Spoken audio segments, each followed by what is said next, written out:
Hey guys, welcome back to my channel. मेरा नाम है डॉक्टर गीतराज। तो आज हम बात करने वाले हैं कि कैसे 2-3 महीने के अंदर अंदर आप पूरे फाइनल ईयर का सिलेबस कवर कर सकते हैं और एग्ज़ाम के लिए वेल प्रिपेयर हो सकते हैं।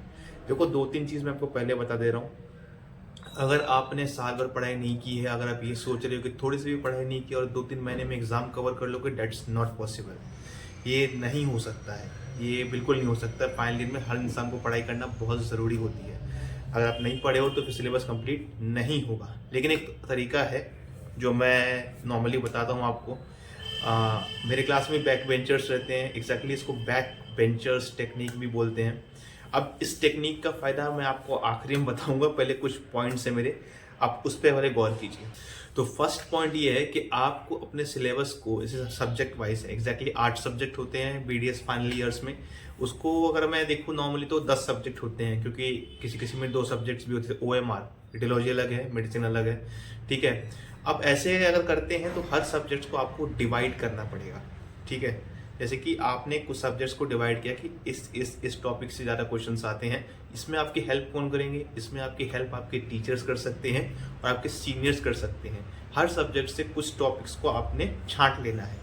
उसको छांटने के बाद आपको सिर्फ उस टॉपिक्स को एक बार थॉरोली बुक से स्टडी करना है। एटलीस्ट कम से कम 10 से 15 टॉपिक आप रोज पर सब्जेक्ट से स्टडी कीजिए बुक से, आपके टेक्स्ट बुक से। फॉर एग्जांपल मेरे पास OMR, अगर मेरा PhD की बुक है, फॉर एग्जांपल मेरे पास ये बुक है पब्लिक हेल्थ एंड हिस्ट्री की, तो मैं क्या करूँगा, इससे कुछ टॉपिक मैंने छाटे हैं और उस टॉपिक को मैं स्टडी करूँगा। रोज कम से कम एक सब्जेक्ट को 1 घंटा दें। इससे अब क्या होगा कि जो मेन टॉपिक्स है वो अगले 1 महीने के अंदर आपके कंप्लीट हो जाएंगे।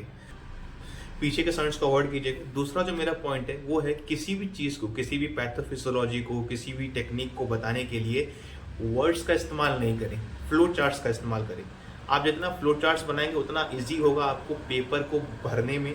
इनफैक्ट जितना आप 10 लाइन लिखते हैं उतने में आप सिर्फ फ्लो चार्ट बना देंगे। एक तो सिंपली समझ में आता है कि क्या से क्या प्रोसेस हो रहा है, दूसरा चीज़ पेज भी भरता है, तो आपका दोनों बेनिफिट हो जाएगा। एक तो टाइम भी बचेगा आपका, क्योंकि फ्लो चार्ट बनाना इजीली होता है कंपैरेटिवली किसी चीज़ को लिखने से। तो फ्लो चार्ट बनाने की प्रैक्टिस करें, या फ्लो चार्ट बनाने के लिए सीनियर से आप संपर्क कर सकते हैं जिनको फ्लो चार्ट बनाना आता है, ठीक है। तीसरी टेक्निक जो मैं आपको बोल रहा था, इसको बैक बेंचर्स टेक्निक बोलते हैं। आपने देखा होगा बहुत सारे लोग साल भर पढ़ाई नहीं करते, बिल्कुल नहीं पढ़ते, लेकिन आखिरी में बड़े अच्छे नंबर लेके आते हैं।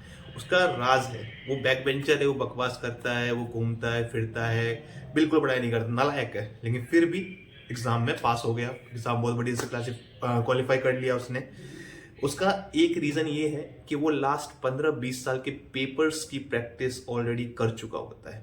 जैसे कि अभी 2 महीने बचे हैं, तो लास्ट 15 ईयर्स से किसी भी कॉलेज का, ऐसा नहीं है कि अपने कॉलेज से ही, सिलेबस BDS का ऑल इंडिया में सेम है, पेपर्स भी सेम पैटर्न पे बनते हैं। तो ये आपको पता होना चाहिए कि 15-20 साल के क्वेश्चन पेपर एटलीस्ट आप प्रैक्टिस करके जाए। अगर आपने कुछ भी नहीं पढ़ा है फिर भी आप पास हो जाएंगे, ऐसा होता है। 15-20 साल के पेपर प्रैक्टिस करके जाएं। और प्रैक्टिस करने का मतलब सिर्फ ये नहीं है कि आपको बस लिखने की, क्वेश्चंस की प्रैक्टिस कर ली। थोड़ा बहुत कोशिश कीजिए चीज़ों को समझने की भी, ताकि एग्जाम में अगर क्वेश्चन घुमा के आए तो आप वहाँ पे लिख पाएँ। ऐसा नहीं है कि डायरेक्टली आपको एक क्वेश्चन पूछ लिया, फॉर एग्जाम्पल कि डिफाइन पल्पाइटिस, ठीक है, ये क्वेश्चन है।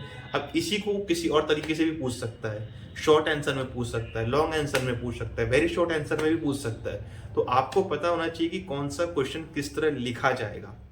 एग्जाम्स की सबसे बड़ी चीज़ ये होती है कि उसका कुछ पैटर्न होता है। पैटर्न इन द सेंस कि फॉर एग्जाम्पल एग्जाम का जो होता है एक पैटर्न होता है। पैटर्न कैसा? 30% जो क्वेश्चंस होते हैं वो या तो आपको मीडियम होते हैं या आपको बहुत ही इजी होते हैं।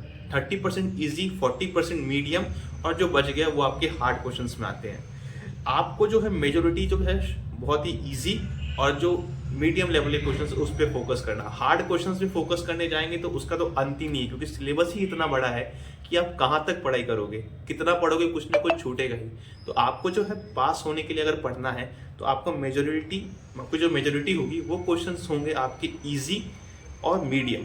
यही क्वेश्चंस आपको मेनली मार्क्स भी दिलाते हैं, क्योंकि जो हार्ड क्वेश्चंस होते हैं उनके लिए टॉपर्स बैठे हुए हैं, और आपको टॉपर बनना होता तो ऑलरेडी आप पूरे साल पढ़ाई कर चुके होते। और कई बार ऐसा होता है कि वो क्वेश्चंस भी छूट जाते हैं। तो ये जो थे मेरे टिप्स थे कुछ कि 2-3 महीने में तैयारी कैसे कर सकते हो एज ए BDS एग्जाम के लिए।